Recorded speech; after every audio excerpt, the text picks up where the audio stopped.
mis amores, como estamos? Terceiro ano. Tudo bem com vocês? Tranquilinhos? Belezinha? Prontos para mais uma classe de espanhol? Para mais uma aula de espanhol? Sim? Então, galerinha, simbora para as habilidades de hoje. Perceber tanto o dinamismo linguístico que sofre influência dos processos socioculturais e os influencia em línguas e culturas distintas. Conhecer e usar as línguas estrangeiras modernas como instrumento de acesso a informações e outras culturas e grupos sociais. Na aula de hoje, nós vamos falar sobre a acentuação, a acentuação, os tipos de acentuação em língua espanhola.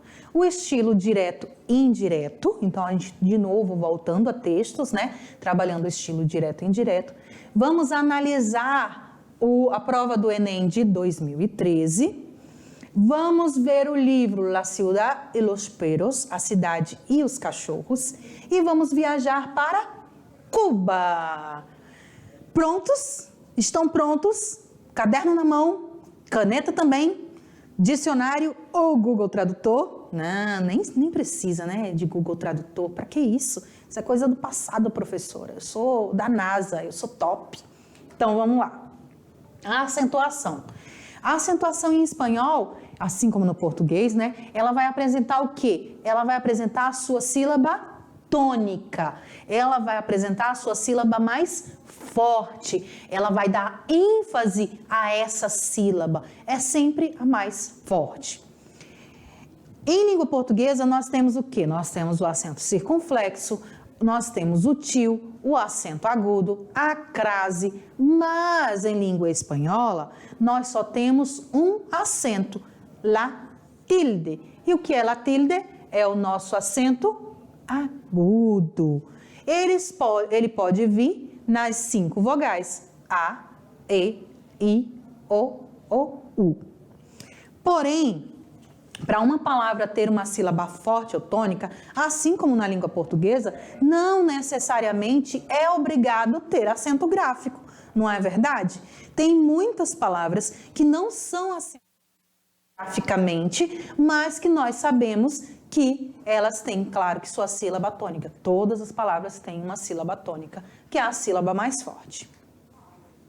Assim como na língua portuguesa, no espanhol nós temos a sílaba tônica, tanto na última, quanto na penúltima, quanto na antepenúltima sílaba da palavra. Por exemplo, a palavra sílaba, ela já é com uma acentuada, né? Então, a sílaba tônica é no si, na antepenúltima. Palavra, na penúltima, colibri na última. Se não tivesse acentuado, eu também, dependendo da palavra, eu vou saber que é a última que está mais forte. No caso do colibri, ela está acentuada, então fica mais fácil de identificar. Mas no caso da palavra aqui, ó, ela não é acentuada, mas na hora que eu pronuncio, eu percebo que palavra, o lá é o mais forte. Tranquilos? Existem 2 regras específicas da língua espanhola para as palavras que não possuem la tilde, ou seja, para as palavras que não são acentuadas. As palavras que terminam nas vogais A, E, I, O, U, ou nas consoantes N e S, elas terão sempre a penúltima sílaba como a sílaba tônica. Todas essas palavrinhas, todas as palavras que terminam em vogal, em N ou em S, elas terão a sua sílaba tônica na penúltima, desde que elas não estejam acentuadas, tá bom? Se tiver acentuada, aí claro que você vai saber que a sílaba tônica é a acentuada. Como ela recebe acentuação gráfica, a sílaba tônica na penúltima, ela leva o nome de grave ou llana, certo? Por exemplo, casa, sapato, camisa, examen. Perceberam que todas elas são terminadas em vogal ou N, no caso não tem nenhuma com S aqui, e que todas elas vão ter a sua sílaba tônica na última, penúltima, última, penúltima, última, penúltima e última, penúltima. Então, elas são llanas ou graves, certo? Seguindo, as palavras que terminam em consoantes, desde que não sejam N e S, porque o N e o S vai se referir a outra regrinha que a gente acabou de ver, a sílaba tônica dela vai ser o quê? A última. Desde que, claro, que ela não esteja acentuada, né? Lembra sempre disso. Essa regra é só para as que não estão acentuadas. E por elas terem a última sílaba como sílaba forte, são chamadas de agudas, certo? Por exemplo, hotel, vivir, Madrid, professor. Olha aí, todas elas são terminadas em consoantes, sendo que nenhuma delas é N e nem S. Outra coisinha que você tem que prestar bastante atenção, atenção, as palavras monossílabas em espanhol nunca, jamais, em hipótese alguma, serão acentuadas. Se tiver acentuada, você já vai ter certeza que está errado, tá bom? Porque as monossílabas nunca são acentuadas em espanhol. Diferente de português, que tem várias monossílabas acentuadas, né? Então, vamos lá. Igual, yo, pan, bien, mês. Eu, pão, bem e mês.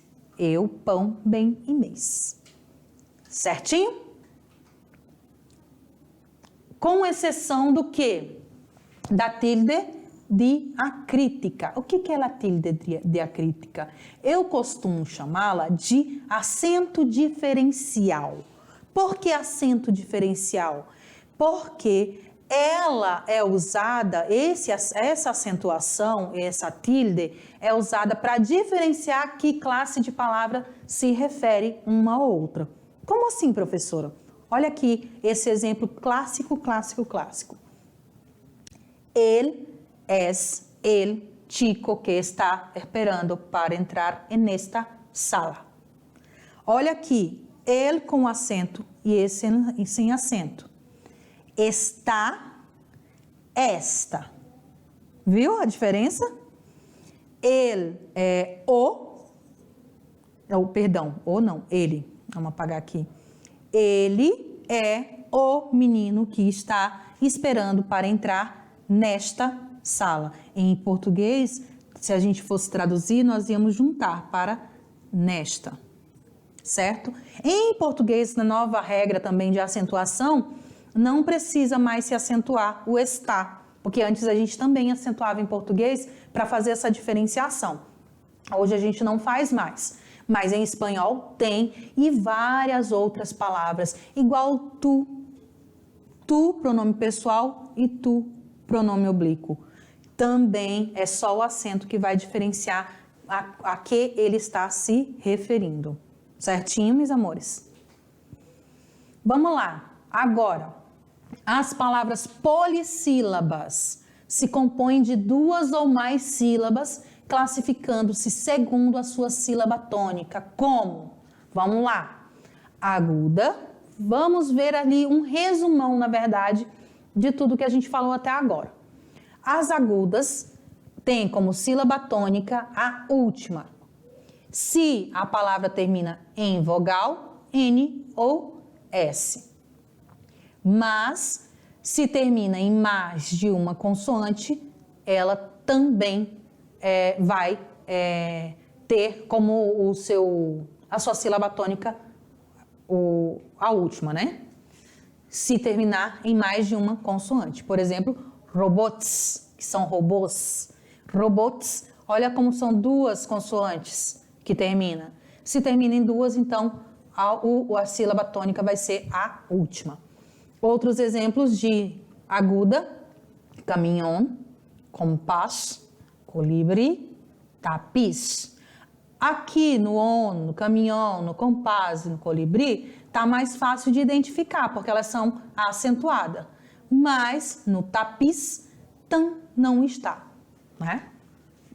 A alhana ou grave, elas são as penúltimas. Se a palavra não termina em N, S ou vogal, tá bom? Se não termina nenhuma dessas, esse tapiz aqui, gente, eu tava encucada, ele é com S, tá? Por isso que não é tapiz, com S. Elas vão ser a penúltima. Por exemplo, álbum, lápis, mañana. Podem perceber, álbum é acentuada, ficou mais fácil, lápis também. Mas mañana não é acentuada. Professora, mas não tem um tio em cima desse N? Mas a gente sabe que esse tio em cima do N, isso aqui, não é uma acentuação. Ele faz parte da própria letra, a letra N, tá? Se termina em mais de uma consoante, também. Só que se ela termina em mais de uma consoante, para não seguir essa regrinha daqui de cima, ela sempre vai vir acentuada, tá bom? Bíceps, por exemplo. Esdrújula, que são a antepenúltima. Então, aqui, ó, nossa oxítona, paroxítona, proparoxítona. Sempre levam acento, sempre vão ser acentuadas, todas as antepenúltimas. Década, México, rápido. A mesma coisa com a esdrújula, que são as anterior à antepenúltima. Ou seja, termina lá, oxítona, paroxítona, proparoxítona e ainda tem mais, né? Ainda sobra mais consonantes não, mais sílabas. Então, também serão acentuadas. Cómetelo. Certo? Tranquilos? Até aí? Então, vamos seguir. Eu espero que vocês tenham compreendido essas regrinhas. Olha a bagunça que a professora fez aqui. Essas regrinhas de acentuação da língua portuguesa, da língua espanhola. Então, vamos lá agora para o estilo direto e indireto. O estilo direto, o falante reproduz a mensagem textualmente. No estilo direto, ele vai reproduzir da forma com que foi falado, da forma com que é dito. Se tem erro de grafia, se ele falou com gíria, não importa, vai ser escrito exatamente como o falante reproduziu.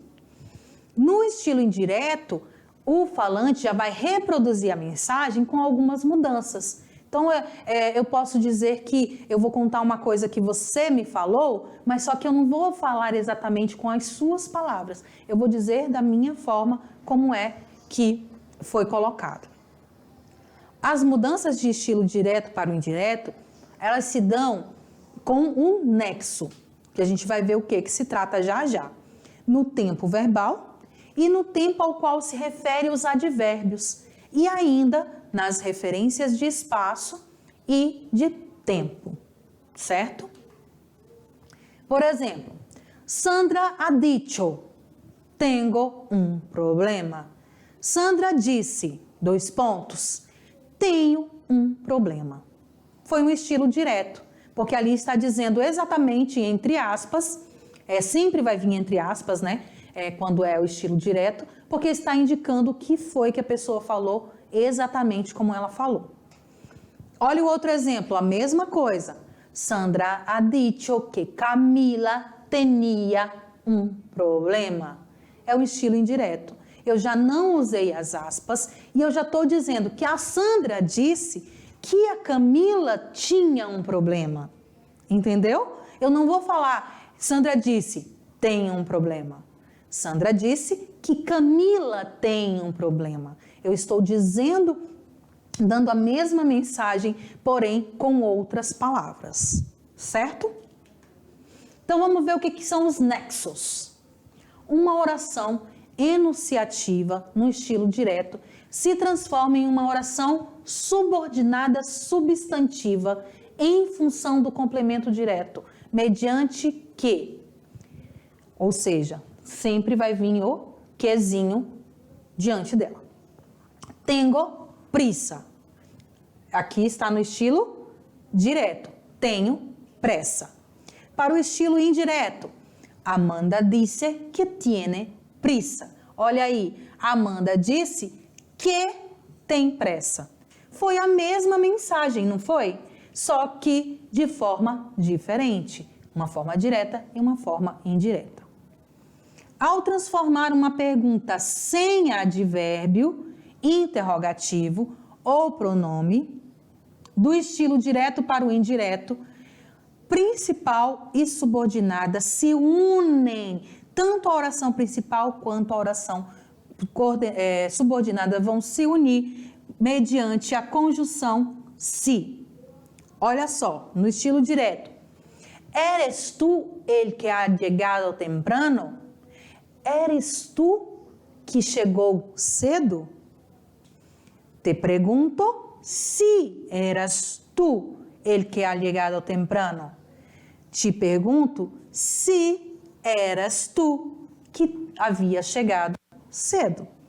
De novo, você pode perceber o estilo direto com uma interrogativa, que ficou interrogativa direta, e aqui o estilo indireto com uma interrogativa indireta. Certinho? Com o tempo verbal.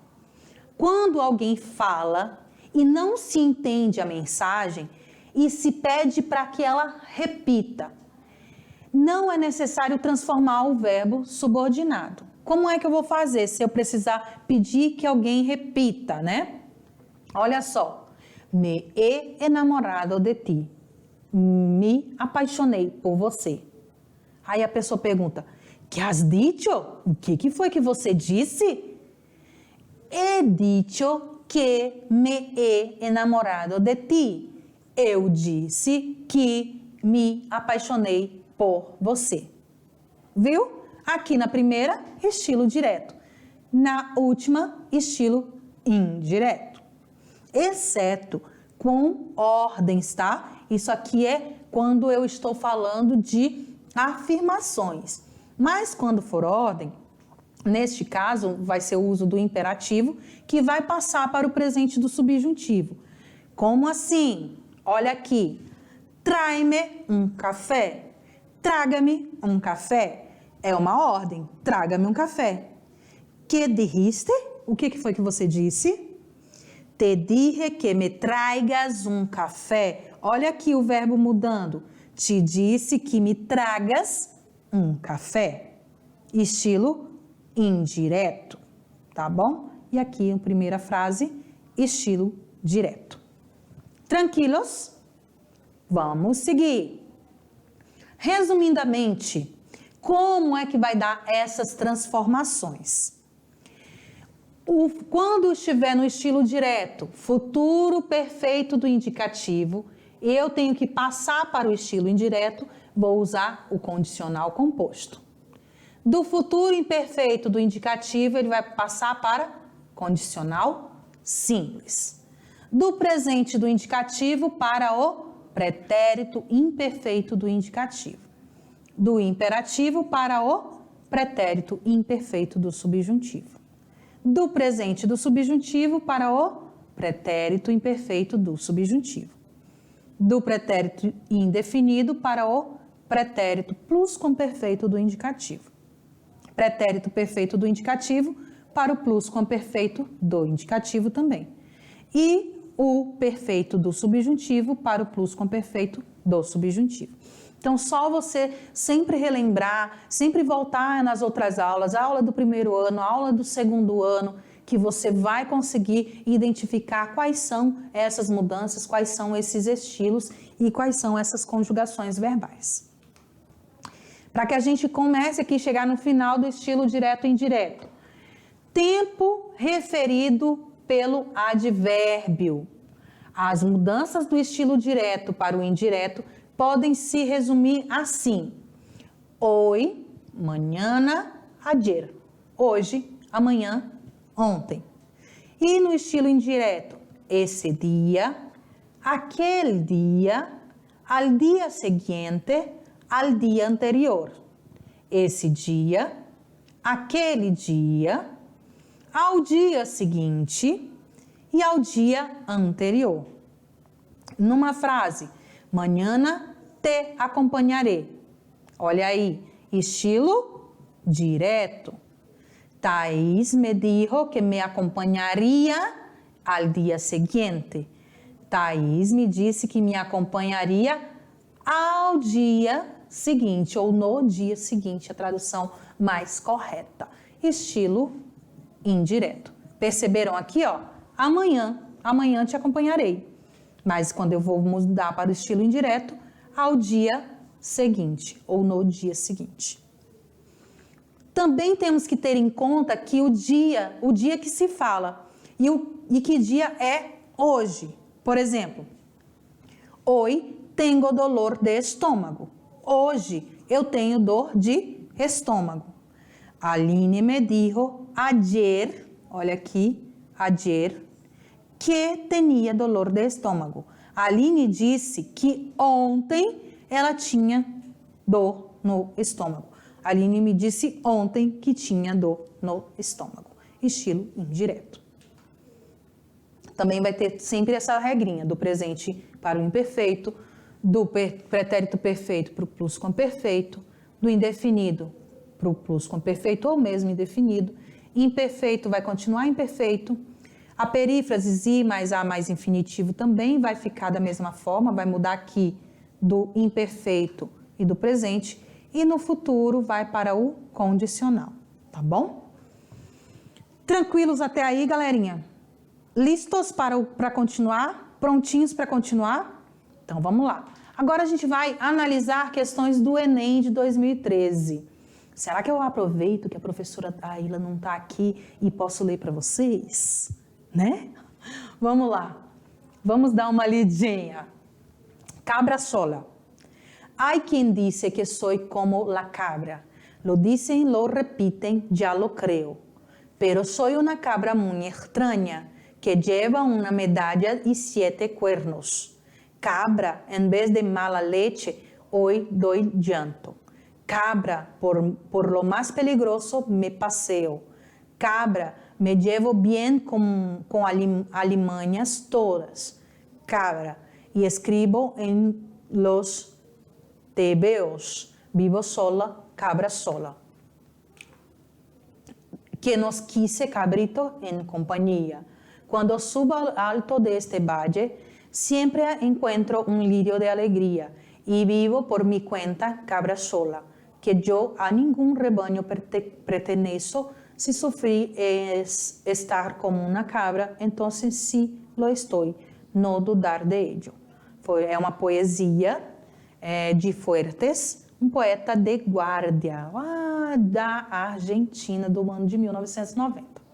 A pergunta que veio para essa questão diz o seguinte: no poema, o eu lírico se compara a quê? A uma cabra. E no quinto verso, ele utiliza a expressão mala leche para se autorrepresentar como uma pessoa o quê? Influenciável pela opinião dos demais? Consciente de suas diferenças perante as outras? Conformada por não pertencer a nenhum grupo? Corajosa diante da situação arriscada? Ou capaz de transformar mau humor em pranto? Vamos olhar aqui de novo onde ele fala mala leche? Deixa eu ver. Cadê o mala leche? Peligroso, companhia, Cadê o mala leche? Ai, professora, a senhora tá terrível, hein? Aqui. Cabra, em vez de mala leche, yo doy llanto. Então, llanto, a gente já pode saber que é pranto. Olha só, era só você voltar lá na sentença. Cabra, que em vez de dar um mau leite, eu dou lágrimas. Dou choro, dou pranto. Então, ele faz o quê? Ele é capaz de transformar mau humor em prantos. Fácil, né? Era só olhar o contexto, gente. Voltando, era só você observar que você ia conseguir identificar. Teve outro texto, que é um trechinho, um fragmento da história El Espejo Enterrado, de Fuentes, de novo, lá na Cidade do México, de 1992. Que ele vai falar ali sobre o Cortés, que ele teve 20 escravas, né? Que ele chegou num acampamento espanhol, entre elas, o Cortés escolheu uma. Ele chegou lá num acampamento e escolheu uma das escravas. Quando ele escolheu lá, era uma mulher buen parecer e entremetida e desenvuelta. Ele escolheu uma mulher ali, uma escrava que era bem apanhada, que ela não era tímida, que ela era desenvolta. O nome da indígena dela era Malintiricim, indicado que havia nascido no meio de contendas e desventuras. Os seus pais venderam ela como escrava e os espanhóis chamaram ela de Dona Marina. O povo acabou juntando tudo e chamou ela de Malinche. A Malinche foi então a mulher desse conquistador e ela traiu os índios. Por que eles dizem isso? Porque, com qualquer desses nomes, a mulher conheceu um extraordinário destino. Ela se converteu em milêngua, pois Cortés fez ela, transformou ela tanto em sua intérprete quanto em sua amante, para que ele pudesse se comunicar com todos aqueles indígenas e todos os outros escravos. E também que ela conseguisse guiar ele no alto do Império Azteca, demonstrando que estava um reino ali acabado, o reino de Moctezuma. E esse efeito tinha um grande descontento que o Império tinha pés de barro. Então, assim, é uma história bem grande, né? Que vai contar toda essa questão da Malinche, como é que foi a vida dela, tanto como escrava quanto como amante do imperador, Cortés, certo? A pergunta, Malinche ou Malintíssim foi uma figura-chave na história da conquista espanhola da América, ao atuar como a intérprete do conquistador, possibilitando conhecer as fragilidades do império, escrava dos espanhóis, colocando-se a serviço dos objetivos da coroa, amante do conquistador, dando origem à miscigenação étnica, voz do seu povo, defendendo os interesses políticos do império, Azteca, nem fala de Azteca lá, né? Fala de Inca. Maldição dos aztecas, infundido a corrupção do governo de Montezuma. Gente, eu falei agorinha para vocês. Ela foi o quê? Ela foi a intérprete do conquistador, porque ele utilizou os conhecimentos dela para quê? Para conhecer todas as fragilidades do império e com isso ela foi conhecida como traidora do seu povo, certo? Próxima questão, Duerme Negrito. Duerme Negrito, ela é uma música bonitinha. E ela fala assim, Duerme, duerme negrito, que tu mamá está en el campo negrito, te va a traerme codornices para ti, te vas a traer rica fruta para ti, te vas a traer carne de cerdo para ti, te va a traer muchas cosas para ti. Duerme, duerme negrito, como tu mamá está, que tu mamá está en el campo negrito, trabajando, trabajando duramente, trabajando sí, trabajando y no le pagan, trabajando sí. Dorme negrinho, negrito, é uma cantiga de niná da cultura popular hispânica, cuja letra problematiza uma questão social. Se você prestar bastante atenção, ele está totalmente ligado a uma questão social, principalmente no finalzinho da sua letra. Ela vai fazer o quê? Destacar o orgulho da mulher como provedora do lar. B. Evidenciar a ausência afetiva da mãe na criação do seu filho. C. Retratar a precariedade das relações de trabalho no campo. D.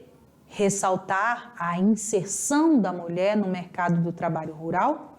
Ou E, exaltar liricamente a voz materna na formação cidadã do filho? Lá no finalzinho, ela vai falar: olha, neguinho, dorme, dorme que sua mãe foi trabalhar duro, trabalhar muito para tentar trazer alguma coisa para você, mas ela foi trabalhar e não vai receber por isso. Então, ele vai retratar a precariedade das relações de trabalho no campo. Fala no decorrer da música sempre sobre o trabalho no campo. E aí, galerinha? Viu? Só são 3 questõezinhas que eu trouxe para vocês. Ainda tem mais 2 do Enem de 2013, mas hoje a gente só trouxe 3 para que vocês tenham esse gostinho e consigam entender e consigam interpretar e ver que tudo está claramente e altamente interligado. Tudo está interligado. Todas as questões, todos os textos, vocês têm que prestar bastante atenção no seu conteúdo, no seu contexto, na sua história, e isso vai ajudar muito a você a responder todas as questões, sem precisar traduzir. Porque, como a Ilha fala, nós não somos tradutores, não é verdade? Então, vamos agora para o nosso momento da literatura. Vamos ver o livrinho que a gente vai estudar um pouquinho hoje. La Ciudad y los Perros, A Cidade e os Cachorros, de Mário Vargas Llosa. Esse foi o primeiro romance desse escritor peruano chamado Mário Vargas Llosa. Ele recebeu o Prêmio Nobel de Literatura no ano de 2010. A obra, lançada em 1963, narra o cotidiano dos alunos do Colégio Militar Leôncio Prado, em Lima. Claro que Lima fica onde? No Peru. O livro, ele teve múltiplas edições em dezenas de idiomas e recebeu o prêmio de crítica na Espanha. Ele também foi incluído na lista dos 100 melhores romances do século XX. Em castelhano, pelo periódico El Mundo. O filme foi adaptado para o cinema pelo realizador peruano Francisco José Lombardi. O que mais será que a gente tem aí para falar sobre o Llosa, né, galera? Sobre esse livro que ele vai falar ali criticamente dos momentos, das coisas que passam ali, todas as coisas que esses alunos peruanos viam naquele momento, naquela época, né, do ano de 1963. Mas o Mário Llosa, ele foi conhecidíssimo em todo o mundo. Mas vamos seguir aqui, galerinha, porque senão não vai dar tempo também, né? A professora fala demais. Gente, nem parece, né? Só para terminar, o Mário Vargas Llosa, ele foi marquês. Ele foi conhecido como Marquês Llosa. Ele foi político, jornalista, ensaísta e professor universitário. E diante dessa experiência que ele teve como professor universitário, que ele passou a escrever esse livro, A Cidade e los Perros, porque ele começou a observar, porque ele era muito observador, como todo crítico, como todo escritor, ele observa tudo o que acontece à sua volta. Então ele começou a observar ali os seus alunos, os alunos de outras turmas também, como é que acontecia, e começou a descrever o cotidiano desses alunos da escola militar. Certinho? Então vamos agora, roda a vinheta, Thalita, que nós vamos viajar para Cuba.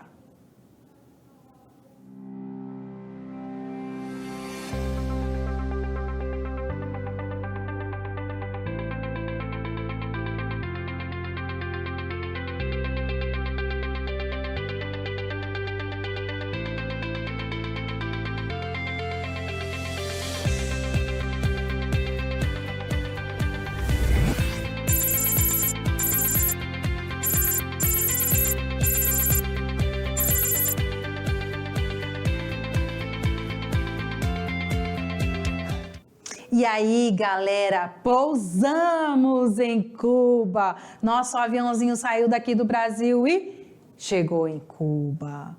Vamos ver algumas curiosidades desse país? Simbora! A arquitetura da Cuba é música esculpida em pedra. Eles costumam dizer que é tão linda, tão bonita, que pode se transformar em música, que é poética. Ela é tão linda que em alguns lugares de Cuba, eles foram nomeados pela Unesco como Patrimônio Mundial da Humanidade, o que ajuda as belas construções a serem preservadas. A avenida principal, que se chama Havana, à beira-mar, com 8 quilômetros de extensão, dos quais eu devo ter andado uns 7 quilômetros, pode-se dizer que é um dos locais mais expressivos de Cuba, o ponto de encontro entre amigos, poetas, namorados e turistas. É um lugar lindo, é um lugar maravilhoso e assim cheio de romance, cheio de cultura. O Malecón é ainda mais bonito quando acontece a ressaca do mar e as ondas batem contra a mureta da avenida. É bem pertinho mesmo, o mar ele chega ali próximo da rua. Cuba tem uma economia dupla, onde os pesos cubanos e os pesos conversíveis circulam simultaneamente, ou seja, Cuba possui duas moedas. Os turistas utilizam os pesos conversíveis, que vale cerca de 25 vezes mais que o peso cubano, utilizado pela população local. Em Cuba, é permitido fumar praticamente em qualquer lugar. As praias de Cuba, uma das mais lindas do mundo, é o lugar que tem mais praias bonitas. E a música cubana, ela está totalmente em todo canto. Para onde você vai, tem música, tem dança, tem animação, tem felicidade. Então, Cuba, a gente tem às vezes que deixar de olhar com os olhos preconceituosos para esse país, porque é um país riquíssimo, é um país belíssimo. Tirando essa questão política, vamos esquecer um pouquinho da política e vamos olhar para o lado cultural, o lado da beleza do país, o lado da história, o lado de que traz grande êxito para todos os cubanos. Tá bom, galerinha?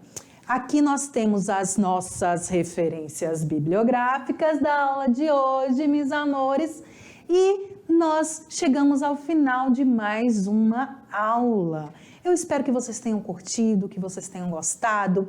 Continuem ali interagindo, mandando uma mensagem, perguntando da gente sempre que tiver alguma dúvida ou alguma sugestão, tá bom? Um beijo no coração de todos vocês e hasta pronto!